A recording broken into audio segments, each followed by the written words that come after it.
আসসালামু আলাইকুম সুপ্রিয় শিক্ষার্থীরা, Shimul memorial north south school and college কর্তৃক আয়োজিত বিজ্ঞান ক্লাসে তোমাদের সকলকে স্বাগত। আমি মির্জা সাজেদা ইয়াসমিন মুমুশ, সহকারী শিক্ষক, Shimul memorial north south school and college. আশা করি বর্তমানের এই করোনাকালীন পরিস্থিতিতে তোমরা প্রত্যেকেই বাসায় আছো, সুস্থ আছো এবং ভালো আছো। আজকে আমরা নবম শ্রেণীর বিজ্ঞান বইয়ের 10ম অধ্যায় নিয়ে আলোচনা করব, যেটার নাম হচ্ছে কি এসো বলকে জানি। আসো আমরা দেখে নিই আমাদের এই আজকের অধ্যায়টি থেকে আমরা কি কি শিক্ষণ ফলগুলো শিখতে পারবো। প্রথমে আমরা বস্তুর জড়তা এবং বলের গুণগত ধারণা নিউটনের গতির প্রথম সূত্রের সাহায্যে ব্যাখ্যা করতে পারবো। জড়তার ব্যবহারিক অভিজ্ঞতা ব্যাখ্যা করতে পারবো। বিভিন্ন প্রকার বলের প্রকৃতি ব্যাখ্যা করতে পারবো। ব্যবহারিক জীবনে ঘর্ষণের সুবিধা বর্ণনা করতে পারবো। নিউটনের দ্বিতীয় সূত্র ব্যবহার করে বলের পরিমাপ করতে পারবো এবং সবশেষে ঘর্ষণ যে একটি প্রয়োজনীয় উপদ্রব সেই বিষয়ে আমরা জানতে পারবো। আশা করি তোমরা প্রত্যেকে খাতা কলম নিয়ে বসেছো। আসো আমরা আমাদের আলোচ্য বিষয়গুলো দেখে নিই। এক নম্বরে আমরা দেখতে পাচ্ছি ধাক্কা ও টানা বল, যা আমরা কি নিউটনের প্রথম সূত্রের সাহায্যে ব্যাখ্যা করব। দুই নম্বরে আমরা দেখতে পাচ্ছি জড়তা ও জড়তার ব্যবহারিক অভিজ্ঞতা। তৃতীয়তে আমরা দেখতে পাচ্ছি নিউটনের দ্বিতীয় গতিসূত্র, ক্রিয়া ও প্রতিক্রিয়া বল, বলের প্রকৃতি, ঘর্ষণ বল ও এর প্রকারভেদ, এবং সবশেষে আমরা দেখতে পাচ্ছি ঘর্ষণ একটি প্রয়োজনীয় উপদ্রব, সেই বিষয়টি আমরা আজকে আলোচনা করব। আশা করছি তোমরা প্রত্যেকেই খুব দ্রুত আলোচ্য বিষয়গুলো লিখে ফেলেছো। তাহলে আসো আমরা আমাদের ক্লাসে চলে যাই। প্রথমে আমাদের যে আলোচনার টপিক সেটা হচ্ছে কি ধাক্কা ও টানা বল, যা আমরা নিউটনের প্রথম সূত্রের সাহায্যে পড়বো। তোমরা কি এই চিত্রটা থেকে চিনতে পারছো ইনি কে? ইনি একজন বিশিষ্ট নামকরা বিজ্ঞানী। ইনি হচ্ছে আমাদের বিজ্ঞানী নিউটন, যিনি কি করেছিলেন? গতি সংক্রান্ত 3টি সূত্র আবিষ্কার করেছিলেন। তার মধ্যে প্রথম যে সূত্রটি হচ্ছে সেটা হচ্ছে কি যে বাহ্যিক কোনো বল প্রয়োগ না করলে স্থির বস্তু স্থির থাকবে, চিরকাল স্থির থাকবে, এবং গতিশীল বস্তু চিরকাল সুষম গতিতে সরল পথে চলতে থাকবে। এখন বলি আমাদের ধাক্কা ও টানা বল। কোনো কিছুকে যদি আমরা দূরে সরাতে চাই তাহলে কি করতে হবে? আমরা সেটাকে ধাক্কা দেই বা সেটাকে ঠেলা দিই। আবার যখন কোনো কিছুকে আমরা আমাদের কাছে আনতে চাই তাহলে কি করি? আমরা তাকে টানি। তাহলে যতক্ষণ পর্যন্ত না আমরা ওই বস্তুটিকে ধাক্কা দিব বা আমরা ওই বস্তুটিকে কাছে টানবো ততক্ষণ পর্যন্ত কি হবে? ওই বস্তুটা ওইভাবেই চলতে থাকবে, অর্থাৎ গতিশীল বস্তু গতিশীল অবস্থায় এবং স্থির বস্তু স্থির অবস্থায়। এইটাই হচ্ছে কি নিউটনের গতির প্রথম সূত্র। বিজ্ঞানী নিউটন বল, ভর, জড়তা এবং গতির মধ্যে সম্পর্ক স্থাপন করে 3টি সূত্র প্রকাশ করেছিলেন, যা আমাদের নিউটনের সূত্র নামে পরিচিত। এখন আমরা দেখব জড়তা এবং জড়তার ব্যবহারিক অভিজ্ঞতা। আমরা আমাদের দৈনন্দিন জীবনে দেখে থাকি যে প্রত্যেক বস্তু যে অবস্থায় আছে সেই অবস্থায় থাকতে চায়, অর্থাৎ স্থির বস্তু স্থির থাকতে চায়, আবার কি গতিশীল বস্তু গতিশীল থাকতে চায়, যতক্ষণ না পর্যন্ত আমরা সেটাকে বল প্রয়োগ করছি। বল প্রয়োগ করে বস্তু যে অবস্থায় আছে সেই অবস্থায় থাকতে চাওয়ার যে প্রবণতা সেটাকে আমরা বলি হচ্ছে কি জড়তা। আর স্থিতিশীল বস্তু যে স্থির থাকতে চাওয়ার প্রবণতা সেটা হচ্ছে আমার স্থিতি জড়তা, এবং গতিশীল বস্তুর গতি সমবেগে সমগতিতে চলতে থাকার যে প্রবণতা সেটা হচ্ছে আমার গতি জড়তা। এখন আসো আমরা কিছু চিত্র দেখি। প্রথমে একটি চিত্র দেখতে পাচ্ছি, সেটা কি একটি স্থির গতিশীল বস্তু, অর্থাৎ একটা বিল্ডিং এর চিত্র। অর্থাৎ যতক্ষণ পর্যন্ত না আমরা বিল্ডিংটাকে ভেঙে ফেলছি ততক্ষণ পর্যন্ত ততদিন পর্যন্ত এই বিল্ডিংটা কিন্তু এই অবস্থাতে থাকবে। তাহলে কি এটা বস্তুর স্থিতি জড়তা। এরপরে কি একটি গাড়ি চলমান অবস্থায় রয়েছে, যতক্ষণ না পর্যন্ত ওই গাড়ির ড্রাইভার নিজে থেকে ইচ্ছা করে ওই গাড়িটাকে ব্রেক করে বন্ধ না করবে ততক্ষণ পর্যন্ত কি হবে? ওই গাড়িটা কিন্তু গতিশীল অবস্থায় চলতে থাকবে। তাহলে এটা কি? এটা হচ্ছে আমার গতি জড়তা। দেখো বাড়িটির স্থির এবং গাড়িটির গতিশীল থাকতে চাই কেন? কারণ জড়তার জন্য। পরবর্তী আমরা আরো একটা চিত্র দেখি যে গাড়ি কি করছে, হঠাৎ চলতে যখন শুরু করে তখন কি হয়? যাত্রী পেছনের দিকে ঢুকে যায়। আবার যখন গাড়িটা ব্রেক করে তখন কি হয়? যাত্রীটা সামনের দিকে ঝুঁকে পড়ে। এর কারণ কি? এর কারণ হচ্ছে আমাদের জড়তা। এখন আমরা দেখব নিউটনের গতির দ্বিতীয় সূত্র। দেখো সূত্রটা কি? বস্তুর ভরবেগের পরিবর্তনের হার এর ওপর প্রযুক্ত বলের সমানুপাতিক, এবং বল যেদিকে ক্রিয়া করে বস্তুর ভরবেগের পরিবর্তন সেদিকে ঘটে। আমরা এখানে দেখতে পাচ্ছি যে একটা গাড়িকে ঠেলা হচ্ছে বা ধাক্কা দেওয়ার চেষ্টা করা হচ্ছে। এখন এই মানুষটি ঠিক যে পরিমাণ বল প্রয়োগ করবে ওই গাড়িটা কিন্তু ঠিক সেই পরিমাণই দূরে সরার চেষ্টা করবে বা সরে যাবে। অর্থাৎ বস্তুর ভরবেগের পরিবর্তন তখনই হবে যখন তার উপর এইখানে যে প্রযুক্ত বলটা দেয়া হচ্ছে, অর্থাৎ যতটুকু আমি বল প্রয়োগ করবো ততটুকুই কিন্তু আমার বস্তুটা সরে যাবে। এবং যেদিকে ক্রিয়া করে বল যেদিকে ক্রিয়া করে বস্তুর ভরবেগের পরিবর্তন সেদিকে ঘটে। অর্থাৎ আমি যেই দিকে অর্থাৎ ডান দিকে বা বাম দিকে যদি আমার বলের প্রকৃতিটা বেশি থাকে, যদি ডান দিকে বেশি থাকে তাহলে কি হবে, বস্তুর ভরবেগের পরিবর্তনটাও কিন্তু আমার ডান দিকে বেশি হবে। এই সূত্রের আলোকে আমরা যেটা পাই সেটা হচ্ছে কি F সমান ma, অর্থাৎ F কে আমরা প্রকাশ করছি বল ফোর্স, দুঃখিত, m তে মাস যেটাকে আমরা ইংরেজিতে বলি মাস এবং বাংলায় বলি ভর, এবং ত্বরণ কি, ত্বরণের ইংরেজি হচ্ছে অ্যাক্সিলারেশন। দ্যাট মিন্স F সমান ma, অর্থাৎ বস্তুর বল সমান ভর ইনটু ত্বরণ।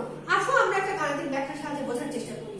একটি বস্তুর ভর 20 কেজি, এর উপর একটি বল প্রযুক্ত হয়, এর ত্বরণ হলো 2 মিটার পার সেকেন্ড স্কয়ার। প্রযুক্ত বলের মান কত ছিল, অর্থাৎ আমরা এখানে দেখতে পাচ্ছি ভর আমার m দেয়া আছে, দেখো m কত 20 কেজি, আমার ত্বরণ অ্যাক্সিলারেশন দেয়া আছে, ত্বরণ কত a 2 metre per second square, এবং আমার কি আছে বলের মান কত ছিল, অর্থাৎ আমার F কত ছিল, ফোর্স কত ছিল, আমাকে সেটা নির্ণয় করতে হবে। আমরা খুব সহজেই কিন্তু নিউটনের দ্বিতীয় সূত্রের সাহায্যে আমরা নির্ণয় করতে পারবো। আমরা জানি কি F সমান ma, আমরা এখানে দেখতে পাচ্ছি আমার ভর আছে ত্বরণ আছে, আমরা যদি দুটোকে গুণ করে দিই তাহলে আমরা কি পাবো, আমরা হচ্ছে F পাবো। আর আমরা সবসময় বলকে কি দ্বারা প্রকাশ করবো, নিউটনে প্রকাশ করবো। এখন আমরা দেখবো ক্রিয়া এবং প্রতিক্রিয়া বল। নিউটন তার গতির তৃতীয় সূত্রে বলেছেন যে প্রত্যেক ক্রিয়া বলেরই একটি বিপরীতমুখী প্রতিক্রিয়া রয়েছে। ক্রিয়া ও প্রতিক্রিয়া বোঝার সবচেয়ে সহজ উপায়টা হচ্ছে যে আমরা যখন হাঁটি নিজের ইচ্ছায় তখন কি আমাদের উপরে কেউ বল প্রয়োগ করে না, কিন্তু আমরা নিজেরাই হাঁটি, কেমন করে সম্ভব, সেটা কিন্তু নিউটনের গতির তৃতীয় সূত্র যদি আমরা না জানি আমরা কখনোই কিন্তু বিষয়টা ব্যাখ্যা করতে পারতাম না। আমরা যখন হাঁটি তখন কিন্তু আসলে আমরা পা দিয়ে আমাদের মাটিটাকে ধাক্কা দেই, এই ধাক্কা দিলে কি করি, আমরা বল প্রয়োগ করছি, তখন মাটি কি করে না, মাটি তার নিউটনের তৃতীয় সূত্র অনুসারে সেই আমাদের শরীরের সমান এবং বিপরীতমুখী বল আমাদের নিজেদের দিকে প্রয়োগ করে।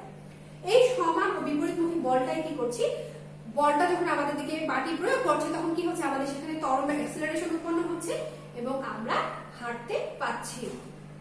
ঠিক এখানে চিত্রটা বোঝার চেষ্টা করো, একজন মানুষ দৌড়াচ্ছে, সে কিন্তু উপর থেকে তার শরীরের ভরটাকে মাটির দিকে প্রয়োগ করছে এবং ঠিক একইভাবে প্রতিক্রিয়া বল হিসেবে মাটি কি করছে, বিপরীত দিকে তার বলটাকে ফেরত দিচ্ছে নিউটনের তৃতীয় সূত্র অনুসারে। এটাই হচ্ছে আমার ক্রিয়া এবং প্রতিক্রিয়া বল। এরপর আমি দেখবো বলের প্রকৃতি। আসলে পৃথিবীতে অসংখ্য অসংখ্য ধরনের বল আছে, সেটা নিয়ে যদি আলোচনা করা যায় সারাদিন চলে যাবে, কিন্তু আমরা সাধারণভাবে যদি বোঝার চেষ্টা করি, যখন আমরা কোনো কিছুকে ধাক্কা দিচ্ছি সেটা এক ধরনের বল, কোনো গাড়ি যখন বা কোনো ট্রাক যখন কোনো বোঝা টেনে নিয়ে যাচ্ছে সেটা এক ধরনের বল, ঝড়ে যখন একটা গাছ উপড়ে পড়ে যাচ্ছে সেটাও এক ধরনের বল। একটু সময় নিয়ে যদি আমরা এইভাবে চিন্তা করি আমরা কিন্তু এরকম বিশাল একটা তালিকা তৈরি করতে পারবো যে কত ধরনের বল আসলে আমাদের পৃথিবীতে বর্তমান। তবে প্রকৃতিতে মাত্র 4 ধরনের বল রয়েছে যেগুলোকে আমরা মৌলিক বল বলে থাকি। সেগুলো হচ্ছে কি, দেখো, মহাকর্ষ বল, তড়িৎচুম্বকীয় বল বা বিদ্যুৎ চুম্বকীয় বল, দুর্বল নিউক্লিয় বল এবং সবল নিউক্লিয় বল। এই 4 ধরনের বল হচ্ছে কি আমাদের দৈনন্দিন জীবনে ক্রিয়া করে থাকে। তড়িৎচুম্বকীয় বল অর্থাৎ তড়িৎ ঋণাত্মকতার ফলে যে বলটা উৎপন্ন হচ্ছে সেটা আবার তড়িৎচুম্বকীয় বল। মহাকর্ষ বল, মহাবিশ্বের যে কোনো দুটি বস্তুর মধ্যে যখন পারস্পরিক আকর্ষণ হয় সেটাকে আমরা বলি হচ্ছে কি মহাকর্ষ, এবং তাদের মধ্যে যে বলটা সৃষ্টি হয় সেটা হচ্ছে আমার মহাকর্ষ বল। এখানে আমরা দেখতে পাচ্ছি কি একটা তড়িৎ চৌম্বকীয় বল, অর্থাৎ শীতকালে যখন আমরা চিরুনি দিয়ে চুল আসা তখন কি হয়, এক ধরনের বিদ্যুৎ তৈরি হয়, এক ধরনের বিদ্যুৎ তৈরি হচ্ছে এবং সেটাকে আমরা বলছি হচ্ছে কি তড়িৎ চৌম্বকীয় বল। আচ্ছা, এখন আমরা দেখবো ঘর্ষণ বল এবং এর প্রকারভেদ। ধরা যাক একটা টেবিলের উপরে একটা কাঠের টুকরো রয়েছে, সেই কাঠের টুকরোর ওপর আমি যেখানে বল প্রয়োগ করতে চাচ্ছি সেখানে যদি আগে খানিকটা ওজন বসিয়ে দেই দেখা যাবে কি ঘর্ষণ বল আরো বেড়ে গেছে। আপাত দৃষ্টিতে কাঠকে অনেক মসৃণ মনে হলেও অনুবীক্ষণ যন্ত্র দিয়ে দেখলে বোঝা যাবে যে সেখানে কিন্তু মসৃণ নয়, অনেক এবড়ো থেবড়ো জায়গা রয়েছে এবং ওই এবড়ো থেবড়ো অংশগুলো কি করছে, একে অন্যকে স্পর্শ করছে এবং যখন একে অন্যকে স্পর্শ করছে তখন কি হচ্ছে, একটা উপর থেকে যে আমি ভরটা প্রয়োগ করছি সেটা কি হচ্ছে আমার টেবিলের সারফেসের সাথে আটকে যাচ্ছে। আর সে কারণে সেখানে কি হচ্ছে, গতি বাধাপ্রাপ্ত হচ্ছে জন্য সেখানে এক ধরনের বল তৈরি হচ্ছে, সেটাকে আমরা বলছি হচ্ছে কি ঘর্ষণ বল। ঘর্ষণ বলের প্রকারভেদ। গতি ঘর্ষণ, আবর্ত ঘর্ষণ এবং প্রবাহী ঘর্ষণ। স্থিতি ঘর্ষণটা হচ্ছে একটা স্থির বস্তুর সাপেক্ষে অপর একটি বস্তুর স্থির থাকার প্রবণতা হচ্ছে স্থিতি ঘর্ষণ। গতি ঘর্ষণ হচ্ছে একটা স্থির বস্তুর সাপেক্ষে অপর একটি বস্তুর গতিশীল থাকতে যাওয়ার প্রবণতা হচ্ছে আমার গতি ঘর্ষণ। আবর্ত ঘর্ষণ হচ্ছে যখন একটা স্থির বস্তুর সাপেক্ষে স্থির বস্তুর উপরে কোনো একটা বস্তু গড়িয়ে যায় বা গড়িয়ে গড়িয়ে চলতে থাকে, সেটা হচ্ছে আমার আবর্ত ঘর্ষণ। এবং প্রবাহী ঘর্ষণটা হচ্ছে যখন কোনো বায়বীয় মাধ্যমে কোনো বস্তুর ছুটে চলার যে প্রবণতা, সেটা হচ্ছে আমার প্রবাহী ঘর্ষণ। এরপর আমরা দেখব ঘর্ষণ একটি প্রয়োজনীয় উপদ্রব। অনেক ক্ষেত্রে আমরা যেমন জানি যে ঘর্ষণ কি হয়, আমাদের জীবনটাকে সহজ করেছে চলাচলের জন্য, জিনিসপত্র বহন করার জন্য, ক্যারি করার জন্য, রাখার জন্য। ঠিক অপরদিকে এটি একটি অনেক সময় কি উপদ্রব তৈরি করে। কিভাবে? কারণ এই ঘর্ষণের কারণে কি হচ্ছে, আমার সেই জায়গাটায় তাপ শক্তি উৎপন্ন হচ্ছে। যেমন আমরা শীতকাল আসছে, আমরা কি করি, অনেক সময় কিন্তু দুই হাত ঘষা দিয়ে সেখানে কি হয়, গরমের অনুভূতি হয়। আবার কি করছি, গাড়ি, বিভিন্ন ধরনের এরোপ্লেন, জাহাজ, সাবমেরিন ইত্যাদি যখন চলতে হয়, নিজেদের যে তাদের যে যন্ত্রটার যে বল, সেই বলকে পরাস্ত করে যখন সামনে এগিয়ে চলতে হয়, সেখানে কি হয়, অতিরিক্ত পরিমাণ জ্বালানি খরচ করতে হয়। সেটা কি আপাত দৃষ্টিতে আমাদের স্বাভাবিক মনে হলেও সেখানে কি হচ্ছে, সেটা কিন্তু উপদ্রব ছাড়া আর কিছুই নয়। কারণ সেখানে আমার অতিরিক্ত হারে ফুয়েল খরচ করতে হচ্ছে, আমাকে সেখানে তাপ উৎপন্ন করতে হচ্ছে। যার কারণে আমাদেরকে মেনে নিতে হবে যে আমাদের জীবনে এটি খুব প্রয়োজনীয় একটি উপদ্রব, প্রয়োজনীয় বটে এবং এটি একটি উপদ্রব বটে।